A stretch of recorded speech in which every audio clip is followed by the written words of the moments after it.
আলহামদুলিল্লাহ গতকাল সন্ধেবেলা আমাদের রমজানের চাঁদ দেখা গিয়েছিল, আর সেই হিসাবে আজকে থেকে আমরা রোজা রাখা শুরু করেছি। আসসালামু আলাইকুম, RS ব্লগ চ্যানেলের একটি নতুন ব্লগে আপনাদের সকলকে জানাই স্বাগত। চাঁদ তো প্রতি মাসেই ওঠে, কিন্তু বছরের এই দুবার চাঁদ আমাদের সবার কাছে খুবই স্পেশাল। এক হলো যেদিন রমজান শুরু হবে তার আগের দিন সন্ধেবেলা, আর যেদিন রোজার ঈদ শুরু হয় সেই ঈদের আগের দিন সন্ধেবেলা চাঁদ। এই চাঁদ দেখার জন্য বড় বড় যন্ত্রপাতি ফিট করে মেশিনপত্র দিয়ে দূরবীন দিয়ে খুব আগ্রহ সহকারে এই চাঁদ দেখা হয়, আর চারিদিকে নিউজ করা হয় যে আগামীকাল রমজান শুরু বা আগামীকাল ঈদ শুরু।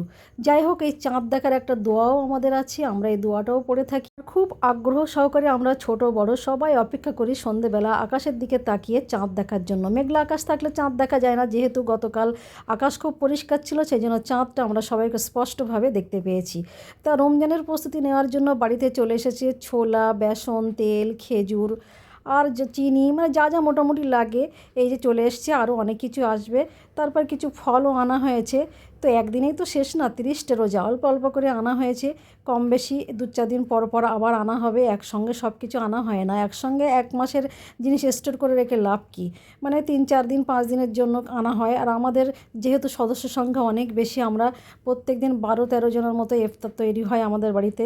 এই যে অনেকগুলো ফল আনা হয়েছে। অবশ্য আমি সত্যি কথা বলছি, ফল আমাদের বাড়ির সবাই খুব একটা পছন্দ করে না, কিন্তু প্রতিদিনের ইফতারিতে আমাদের খেজুর, শসা, তরমুজ এইগুলো থাকে। এই যে এতগুলো ফল আমাদের যে এনেছে, সত্যি ফলগুলো আনা বেকার, মানে খেতে চায় না সবাই। রমজান মাসে আমাদের স্পেশালি ভাজাভুজিটা বেশি পছন্দ করে, মানে যত রকমের চপ আছে, চপ হলে আর কোনো কথা নেই। আর ফলের মধ্যে ওই যে বললাম 2-3টে ফল ছাড়া আমাদের কেউ খুব একটা পছন্দ করে না। অন্য সময় হলে তাও কেটে কুটে 1-2টো খেতে পারে, কিন্তু এই রমজান মাসে কি করবে, শুকিয়ে শুকিয়ে খাবে। তো যাই হোক, ফল না আনলে তো হয় না, সেই জন্য নিয়ে এসছে। তারপর এই যে ইফতারির সময় প্রস্তুতি চলছে, 4টের আগে থেকেই আমাদের রান্নাঘরে হাজির। এই যে ছোলা সিদ্ধ করতে দেওয়া হয়েছে, ছোলা ভাজা হবে, আর তার সঙ্গে চলছে কত রকমের ভাজাভুজি আপনাদের দেখাচ্ছি।